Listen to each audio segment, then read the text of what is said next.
And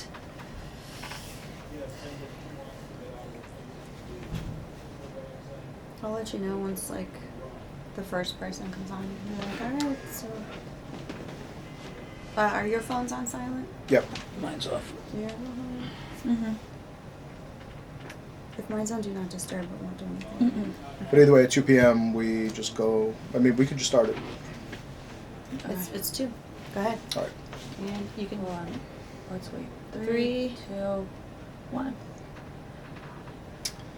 Hey guys, thanks so much for tuning in. I'm Felix. I'm here with Mr. Steve Polisar, Felix? the liquor great of Miami Beach, Miami, and the whole county. Thank you, Felix. A real gem and a real pro. Appreciate We that. had so many questions last time, so I figured you guys could all ask him yourself. I asked you guys to DM a bunch of questions, and you did more than I expected, which is fantastic. So I'm going to have Steve go through everything, something you guys don't understand. You could always DM some more, and he would be more than happy to answer everything.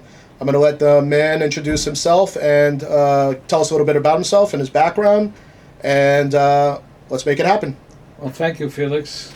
It's a pleasure to be here with you. I've had the pleasure of doing some business with Felix in the past, and it's always been a successful and positive venture, and I appreciate the invitation. As for myself, I came into this business, I think, the right way. I used to own bars and restaurants myself. My father, in fact, was in the nightclub business, and he asked me to help him out years ago. And I liked it. We owned the only 24-hour liquor license years ago in Miami Beach, and it was called Sammy's Eastside, one of the best clubs in Miami. Then we went to Ocean Drive, and we opened up the restaurant. I ran these places, so I've had the experience of being like the people that I have the pleasure of serving as clients, because I've been them, okay? And that makes a difference because you understand their problems on a different level than just being a lawyer. And I'd already graduated law school, but I didn't start practicing till I had the place on Ocean Drive. Everybody was coming up to me. I was doing criminal law, and everybody came up to me and said, "Mr. Polisar, how did you get these permissions?" And sometimes they had foreign accents. And Ocean Drive, this was during the Don Johnson Miami Vice era. And The so I took a big jump, a big risk. They were happy to see me at City Hall. But we got packed right away, and thank God. And so people started jumping on the bandwagon, and I started saying, you know what, I could actually do this for a living instead of having to show up in the jails at 8 o'clock in the morning. So I said, and I like the clientele. So how many, They're how many interesting. years do you think you've It's been? probably been, it's over 20 years, you know. Wow. So, but it's something I like, so I don't count the years. And it's not the kind of thing they teach you in school. It's the kind of thing you have to learn doing it. And it's changing all the time. You make relationships, they retire. Right. You know, then the cities change, the dynamics, and they change the rules. So it's always changing. And so I'm happy to answer questions if I can. So speaking of rules, we got a lot of rule changes. That's why we got a lot of questions. So let's just start off with a couple. I guess we'll start off with some of the basic ones. What are the different types of liquor licenses available, and which one do I need for my establishment? For example, if I want to open a hookah bar. Okay, opening a hookah bar and having a liquor license are two different issues. Okay. Let's take the liquor license first. If you're going to have a liquor license in Miami Beach or anywhere in Dade County, Miami, which we do a lot of work these days, your first question is, how big of a place am I going to have? Okay? And if you have a place, the state just passed a rule in July, if you have 120 seats and 2,000 square feet and you serve 51% of your clients with food or non-alcohol, you can acquire a liquor license at a rather inexpensive price. You don't have to go to somebody that has one, and I'll get into that in a moment. You can go right to the desk at the state Division of Alcohol Beverages, and you can request one. However, the big hurdle with getting a place open with hookah and liquor today is not the state liquor license, It's the city that you're in. Each city has different rules.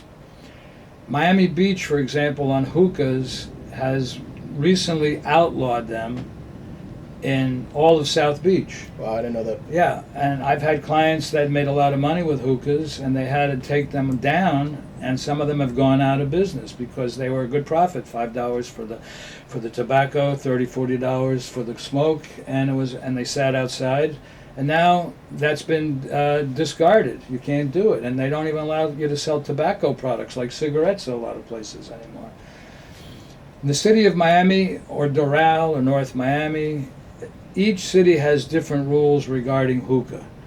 As a general rule, you've got to go to the zoning department in the city that you want to do the hookah and inquire what are their rules. They may tell you, well, we'll let you do it inside, but not outside. If you have a specific area that you're interested in, you're welcome to call Felix. He can get in touch with me, and I can make a little due diligence on the hookah. But I've never had a guy that just did hookahs without the alcohol. Right. Okay? So, because they go hand in hand. And so, right now, both the hookahs and the alcohol have become much more controlled by local zoning. The state of Florida gives each city a lot of power. So the rules for alcohol and hookahs in the city of Miami Beach may be totally different than Doral. They may be different than the city of Miami. So I'm going to let you ask me some more questions so that we can take them one at a time. Let's do it. In terms of a 4COP and an SFS, how long does it usually take to get approved for a liquor license? A 4COP quota and a 4COP SFS both carry the designation 4COP. COP means consumption on premise. Quota means that you can get that liquor license without having to serve any food. That liquor license is put into each county by the state. For every 7,500 people in a county, a quota license is put in. If a county grows every couple of years, they'll put in a few more by a lottery. The cost on those licenses is supply and demand. Right now they're selling at around $350,000. They fluctuate like the stock market, depending on supply and demand. Got actually a funny question for you about this, because there's a rumor. I don't know. I've heard this rumor several times. Maybe you can back it up, or you can tell me it was complete bullshit. I heard a rumor after COVID, the Publix supermarket chain came in and literally bought out most of those liquor licenses, which drove the prices as high as it was. That's like most rumors. It's only partially true. Right. Okay. I've dealt with Publix. Publix bought a few licenses, just a handful, in each county where they had a Publix, and they paid a lot more than the market price. Right. And people think that drove up the price of licenses. It wasn't. Publix had a minimal effect on the price of licenses because there's other licenses available. The thing about Publix is their checks don't bounce, but before they close, they wait 6 months, and at any time in 6 months, they can cancel the deal. Right. So you've got to take your license off the market for 6 months and hope they go through with the deal. Right. The other thing about Publix is they don't need your financing, okay? But the state doesn't let you warehouse a license for more than a year. So you can't just go out and buy all the licenses up and hold on to them and drive up the price. Right. Because the state will come along and say, you're not using the license, you're going to use it or lose it. So Publix bought a few licenses because they had plans, and they got them while they could get them because they already had plans to open places. Recently, Publix just bought out Winn-Dixie. Wow. Very recently. And they bought up Winn-Dixie's licenses, okay? And If you didn't know, you heard it here first. yeah, you're getting it on the. This is inside info, and so they'll probably convert the Winn-Dixies to Publix. They're a major company. They're getting competition though. I don't have to get into details. We all know Aldi is making a move, Right. because inflation is such that Aldi looks good. So I mean, we saw liquor licenses go up to just north of $600,000 a year or two ago. Well, let's talk about that. There was a brief period in time when they were around 550. If anybody quoted you 600, they were taking advantage of Right. you. That lasted for about a year. It was because of the pandemic, for a multitude of reasons. Right. And the fact is, licenses in different counties have different values, okay? Since the state, a group of us went to the state and said licenses are too expensive, the average guy can't afford them. So let's drop the price on the SFS licenses Yep. from 100 one time it was 200 seats, then 150. Let's go to 120. Let the little guy get a shot. Right. But the state said, okay, but you still got to do 51% food. Right. And so it was a good compromise. But a lot of guys now are taking a shot with that license, and the value of quotas in Dade County has come down from 550 to 350 right now. Right. However, in Orange County, where Disney World is, for Yep. example, the amount of licenses, quota licenses, the population is lower than Dade. The amount of licenses that they put into the county is lower, but the demand is high. Right. They're about 800,000 right now in Orange Wow. County, and if you go up to Jacksonville and Duval, you're paying 900. Okay, the most expensive license in the state is in Monroe County and Key West. If you can ever get one, they're over $1 million because there's a lot of alligators, but not a lot of people. Right. A lot of demand for alcohol, right? Right. So if you want to get one, a guy's getting ready to retire, he's going to move to North Carolina, you got to buy the bar and the license. Right. Okay, that happens occasionally. Yep. Discount the hotels because they have a hotel right to a license, or Right. the restaurants with 120 seats. They don't count in the supply and demand. It's the quota licenses, like for a bar, nightclub, or a small restaurant, that drives the price.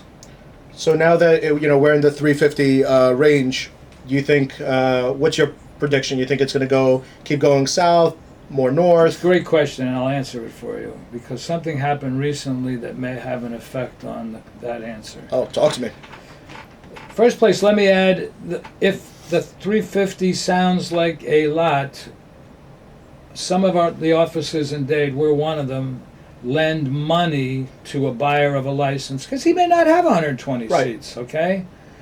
He may only get to 100 seats or Right. 60, but he needs alcohol, and the zoning he is in permits it. We'll get to that in a minute. Right. So he's forced to buy a quota license. Yep. The good news for him on that is he gets to sell it to somebody later if he wants, and two, he has no responsibility to do the food. So, and more profit is in the alcohol, Right. obviously. And I've owned restaurants, and I know the money. We broke even on the food. We made money on the alcohol. So it's a good investment if you have somebody that knows how to run a place. That's key, because you got to watch the stealing and all that. But that's Right. another question. Our office will lend $250,000 to a $350,000 license, and you put up the 100. Right. Okay, and then you'll make monthly payments, interest, only about $2,500 a month. We've got about 12-15 million on the street now in loans. Jeez, is that just in Miami-Dade County? Yeah, well, a couple in Broward. Wow. But I think it's a good program because why put up 350 if you can put it into renovating your place? Right. And at the end of the year, if you're doing well, you can buy out the loan. Right. So it's a good way for an entrepreneur to get into the business. All we do is put a lien. We don't ask for a personal guarantee. But to answer your question about what I think will happen to the cost of licenses, during the pandemic, the catering license, or the 13CT, acquired the name Pop-Up. The 13CT catering license was originally designed for weddings, birthday parties.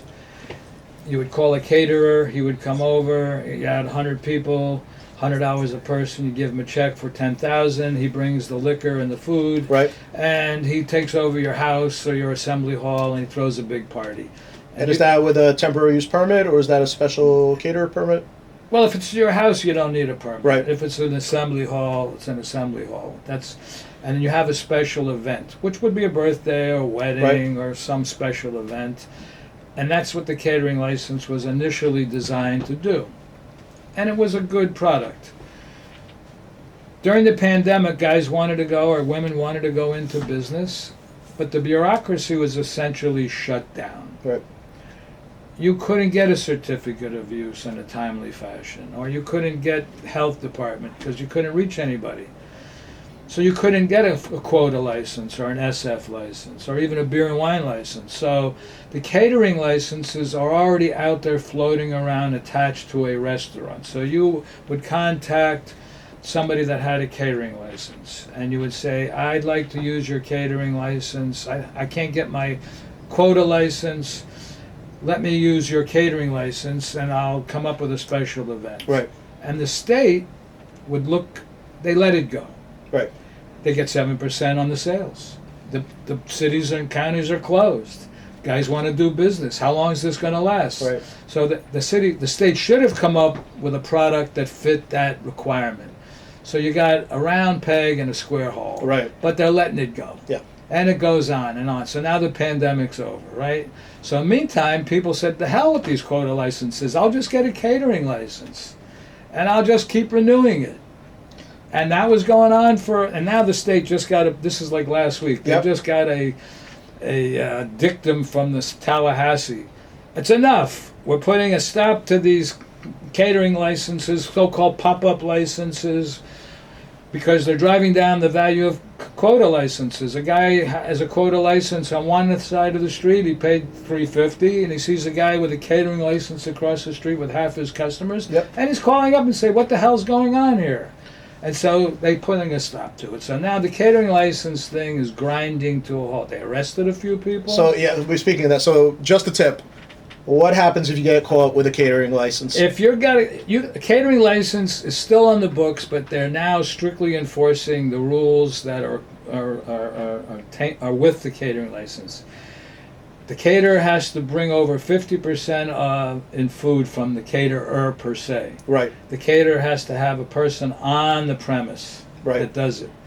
Okay, the liquor has to be taken down every night and put off premises in a storage area. Okay, and there has to be some special event that's associated with this particular use of the catering license. Now, does that reflect on what time they can actually serve the liquor till? Or The hours would be the city sets the hours. right. So if you're in one part of the city, whatever the hours were, that's when you had to stop serving. And if you can fulfill all of the requirements, and you have a contract, Right. if you can fulfill all of those requirements, you can use the catering license. But now you can see it's not something you can use on an ongoing basis. Right. It's back to what it was meant to be. When I told the state, I had a meeting with them last week, I said, and they agreed with me, I won't mention names, that the bureaucracies, even though the pandemic's over, they've become way more time consuming and complicated because they've been unionized.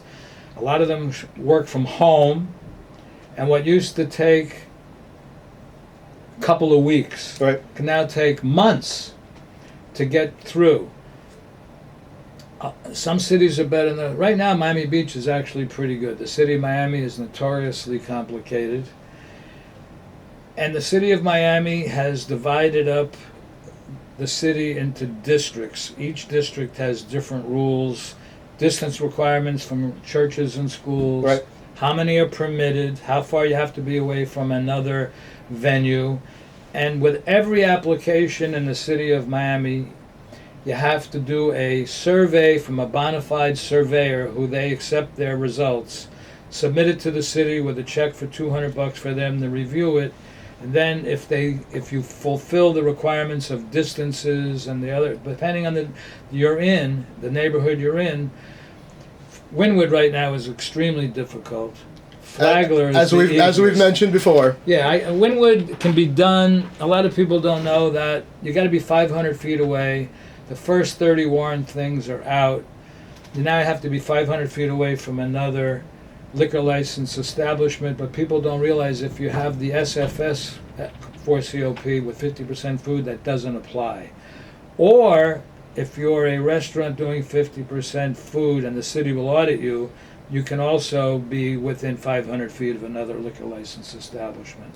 500 feet, boys and girls. Doesn't matter what any developer or landlord tells you. Right, Where are the unless rules? he has one of the original 30 warrants, which we went through really fast. That area caught on. And you also got to get a blessing from the Wynwood Business Association. They'll give it to you if you're a nice person. Okay, they like business. So based on that, we actually did get a question. Maybe you covered it. Can I obtain a temporary liquor license for special events in Miami? And if so, what are the requirements? Well, that's the catering license. Right. Now let me add this. They changed the rules on this. There used to be a 3-day special event license that you could get the city and the state to issue. Right. Maybe you had a grand opening of I did a few of these for like a place that sold yachts. Right. Okay, he wanted to serve alcohol. And there's other places similar, like a car dealership. The problem with that is they still have it on the books, but now all the profits are supposed to go to a charity. Interesting. So it used to be you could throw the event and there was money in it for different people, Right. and the city would sign off and the state would give you the license for 3 days. But political things, be as they are, they change it to charity. All the money goes to a charity, so you got to get a charity to sponsor it. Right. Okay, it's not used very often anymore. A church may use it. All right, but if you want a special event, follow the rules that are for the catering license. Have Right. a special event, but be careful because the state has enforcement guys out there right now scrutinizing every one of these catering license events. They're not off the books if you follow the rules. So we just got another really interesting question. Okay, is it possible to get a liquor license with a cannabis felony on your record from 2005? Depends on the quality of the cannabis. Amazing. It's not a complicated answer, actually. You could actually have worse than cannabis. If it's a felony, it's a 15-year. If it's in 2005 and you're doing it now, it doesn't even count anymore. Right. If it's a misdemeanor, it's 5 years. If you got cannabis on a misdemeanor in 2018, it's no longer it doesn't matter. You hear that, my man? You're in the clear. Okay, they do have a little catch-all thing which wouldn't apply to the cannabis thing. They have a moral character thing in the code. So if you've been arrested but exonerated because you got a good lawyer for prostitution, drugs, Yep. and child molestation, but you don't have a conviction, Right. but your moral character isn't good, the state could find a way to deny you the license. So, as you're aware, I'm sure you know the place, Fox's, South Miami. I used to do Foxes. There you go. Then actually you can help. They're open again. I know, different operators, but so they had a liquor license where they could sell as a bar and also sell like a drive-through for off-premise. They had a drive-through package store. So do they still sell or offer those types of licenses? Yes, that's a great question. That license is the 4COP quota license. The same license you would get if you had a regular bar. And the state will allow you to have the bar and the drive-through package or a package store with that license in the same premise, but you have to have a separate register and a separate entrance. It's not the state that makes the final decision. It's like Fox's, I think it's in South Miami. Correct. On US It's one. the city that makes the decision on whether or not you're permitted to have a package store. Miami Beach, you got to be 1,500 feet away. They call it the Polisar rule because I used to do package stores and they were 300 feet away. And then there was too many package stores, so they made it 1,500 feet away. And I said, but you guys, the only place a guy could do a package store now in Miami Beach is on the 18th hole at the golf course. And they laughed and they said, that's the point. So if you have the desire to do a package store, get the quota license, and then but before you do that, find out from the city zoning department that you're in whether they'll permit package to be with that quota. This is, you get the quota license. If you're using it for both premises, it'll be the quota and what the state calls a 3PS. It's a package store, 3PS, but they're the same license. Right. Okay, and yes, you can use one license for both when you follow those rules. Okay, next question we got from a viewer. Here we go. What is the process involved of transferring set licenses? Another good question. Well, you can't transfer the quota SFS. You can transfer it to somebody at the same premise. Right. Because that premise qualifies for the 120 seats. And they will audit you. They got an office at the beverage department in Doral. They do nothing but audit. So quota license is not transferable. Quota license is transferable. The SFS license is not, unless Correct. it stays on that premise. Got it. The quota license costs money, but it doesn't have. It has the advantage of being transferable anywhere in the county, only in the county it's in, and only with the permission of the city, or if it's an unincorporated day, that the location works. Now, just remember this: there are locations like Dadeland, which is called a specialty center, specialty retail center, Mary Brickell Village. Bayside is a waterfront specialty center. They have special permission. If you're over 50,000 feet, they're granted a certain amount of license rights. And you know, if you go into Dadeland, for example, there'll be a lot of restaurants with liquor. Right. They're a specialty center, so they can have. They don't. The distance requirements are not relevant to them, but they have a quota on how many they can have in the shopping center. Like Mary Brickell Village is 6. So it's not like a hotel where you have several establishments operating under one license. Several hotels, but they can have several hotels operating on one license, but they'd all have to be connected. Right. You can't have licenses on several hotels unless, in different areas. No, I mean, like if in one hotel you have the bar, you have a restaurant serving. Different venues in Right. the hotel. Yeah, the hotel licenses are called 4COPS. Okay. You're supposed to have 80 to 100 rooms in the hotel. Interesting. Unless you're in the historic district, like South Beach is an historic district.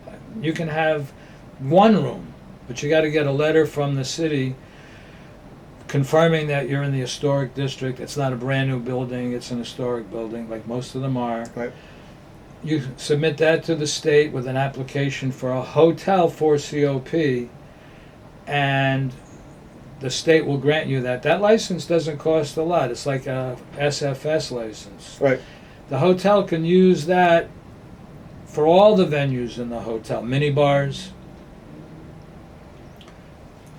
If you're going to use it in the lobby for a bar, you need to have a certain amount of seats. Miami Beach is 30. I think Miami is 20. Where it gets a little complicated is most of the guys will buy hotels, but they want to lease it out or have somebody manage Right. it. And so the state won't have a problem if the manager applies for the hotel license, but he's got to have the rights to manage the entire premise. Right. And then he can then hire a manager to manage the restaurant or a section of the hotel, the banquet hall, something like that. So we actually got a great question for as a follow-up for that about changing regulations. Yeah. You know, a lot of restaurant owners, nightclub owners are super confused with what's going on in Miami Beach and what's going on with Wynwood, whether it's new residential developments and times being changed. You know, a lot of people are putting up a lot of money, signing a lot of leases, you know, thinking that they're going to have a 4 a.m. liquor license, Well, just to find out that, you know, things are changing. What do you see? Well, we got a few things to unpack there. First of all, the hours. The city of Miami and the city of Miami Beach, and like all cities, have different hours of regulation Right. because they have different personalities. Sure. The city of Miami is basically 3 o'clock, except for around 11th Street where there are no hours. Yep. There are some situations where you can go to the planning board, the zoning board, and the city commission and ask for an extension.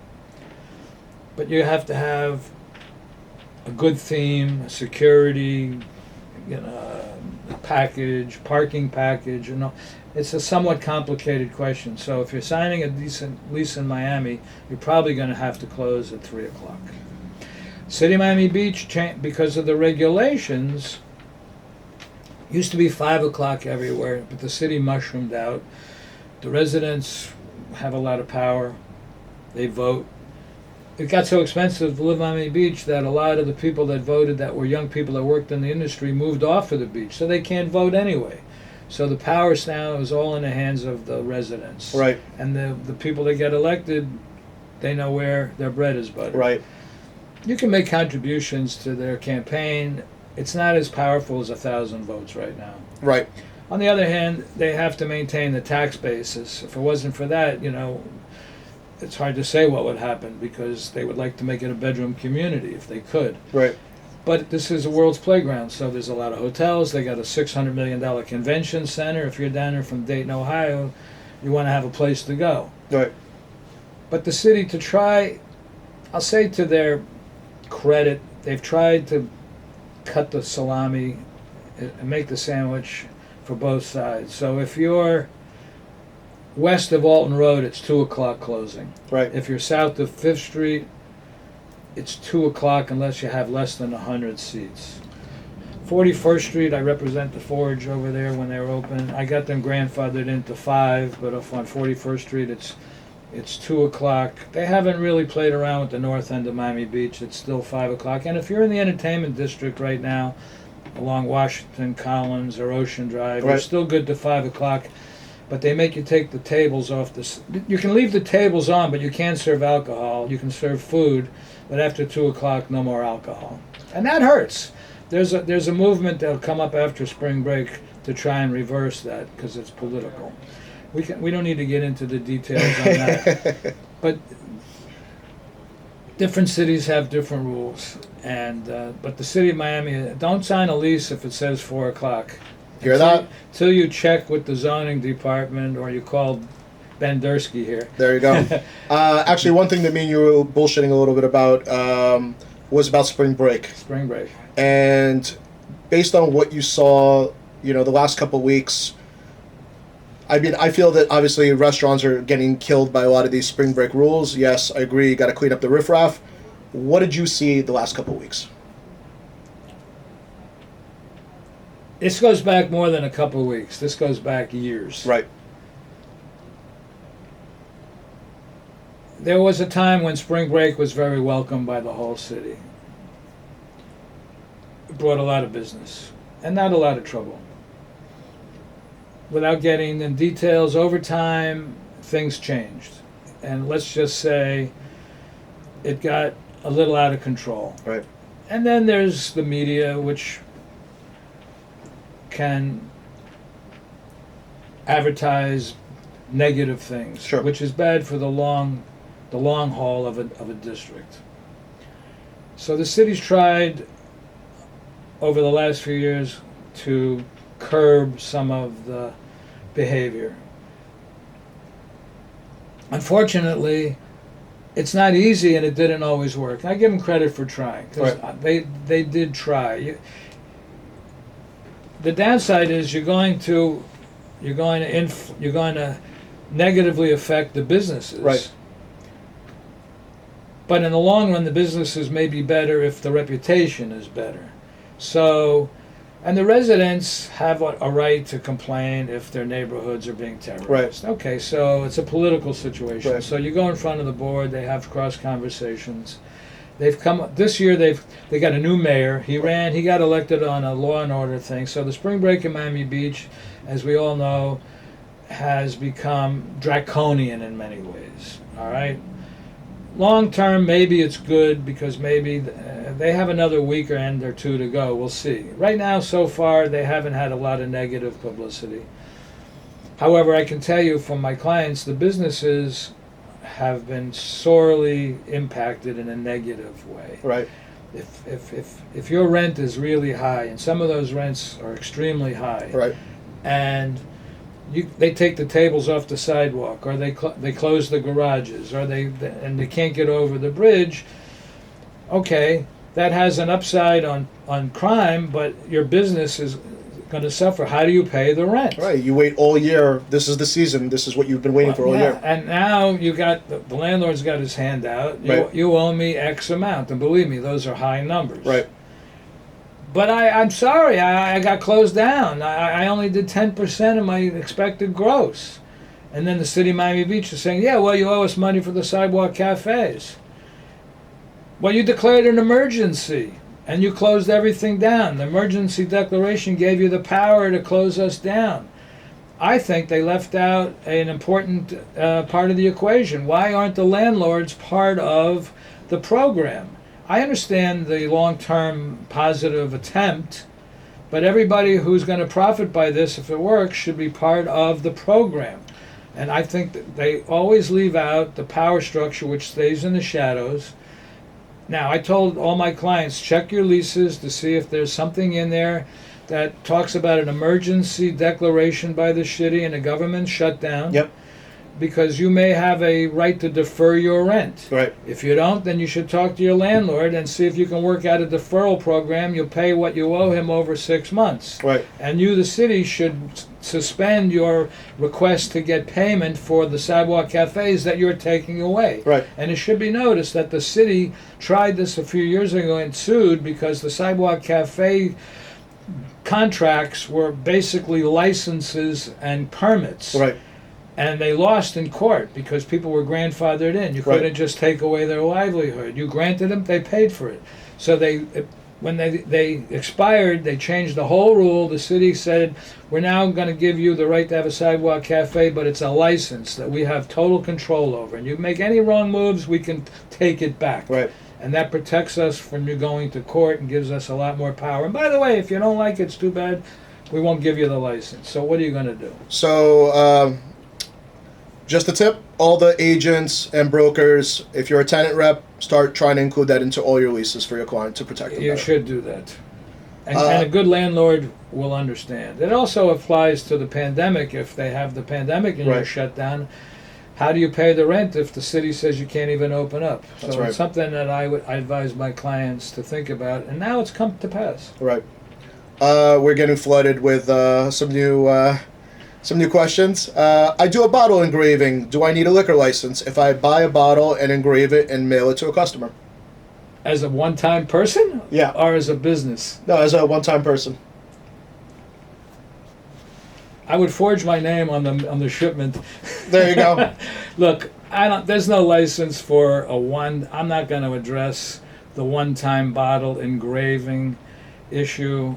I don't think you'll have a problem because you can give away liquor and there's no rule against that. You can be in a restaurant or a bar. If you don't charge for it, you have a right to give it away. So in a situation like this, the state doesn't have time to worry about you. The better question would be whether you have a right as a package store to ship online out of state. Right. And that used to be against the rules, but now, because times have changed, you can do that if you have the Bottle Club 4COP or 3PS license, and a guy comes in, he likes your product, he says, I'm going back to Indiana, I'd like you to send me a case of that wine, that was great wine. Right.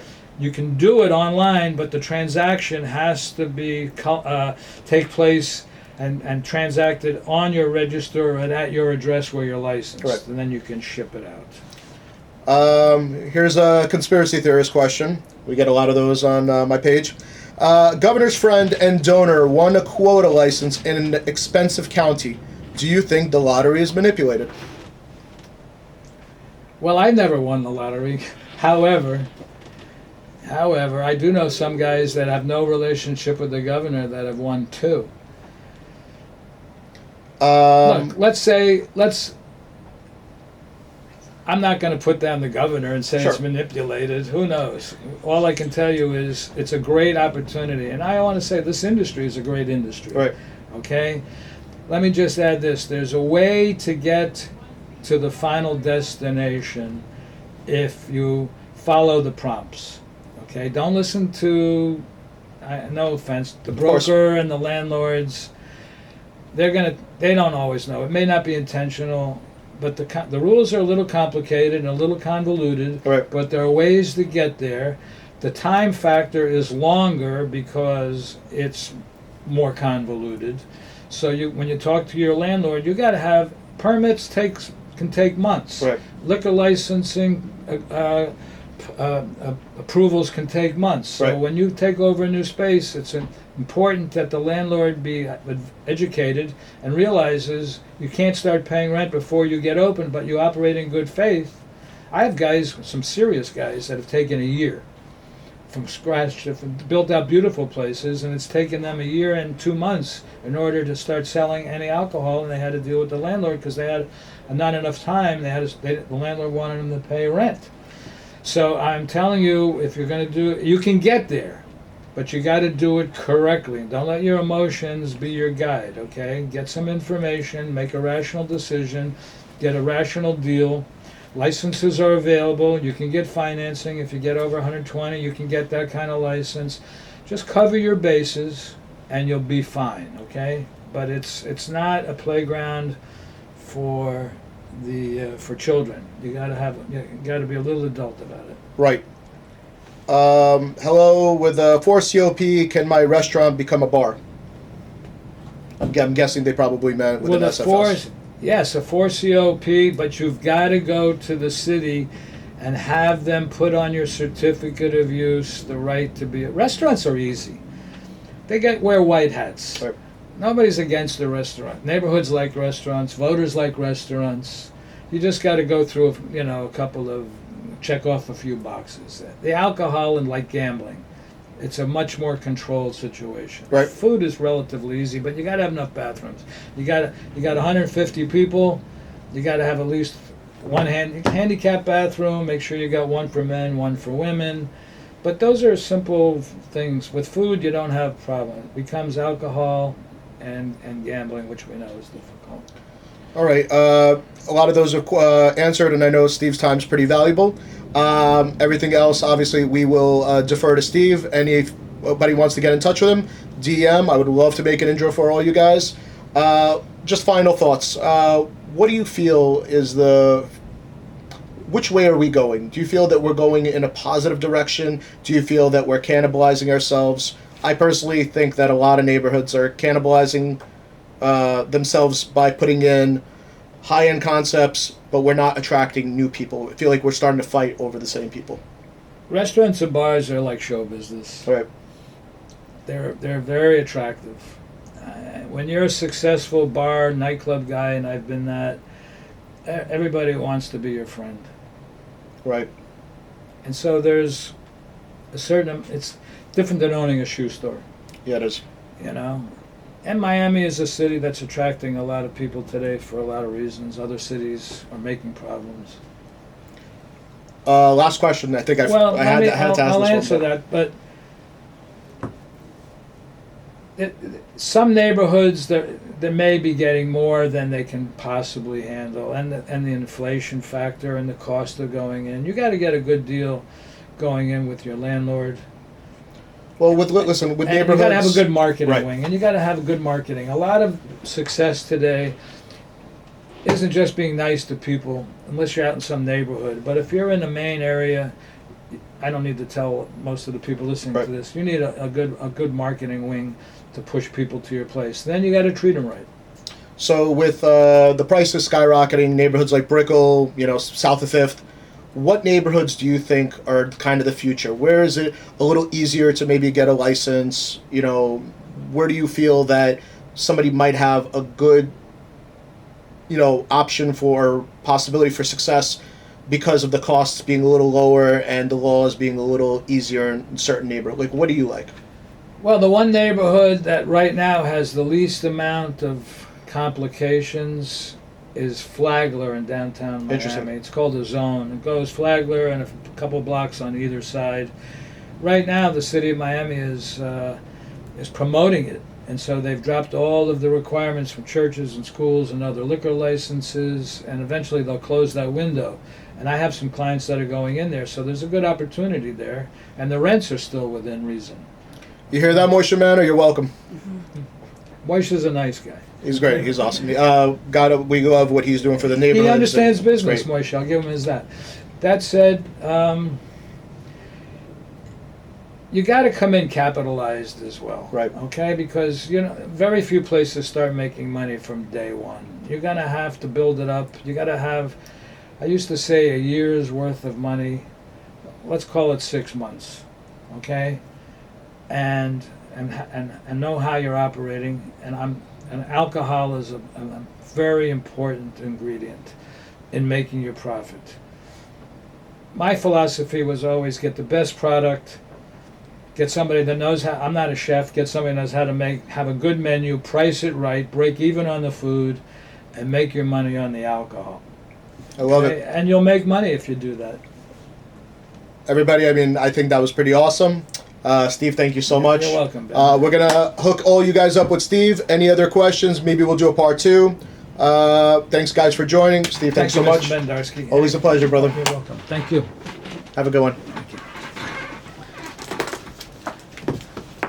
Oh, so good, guys.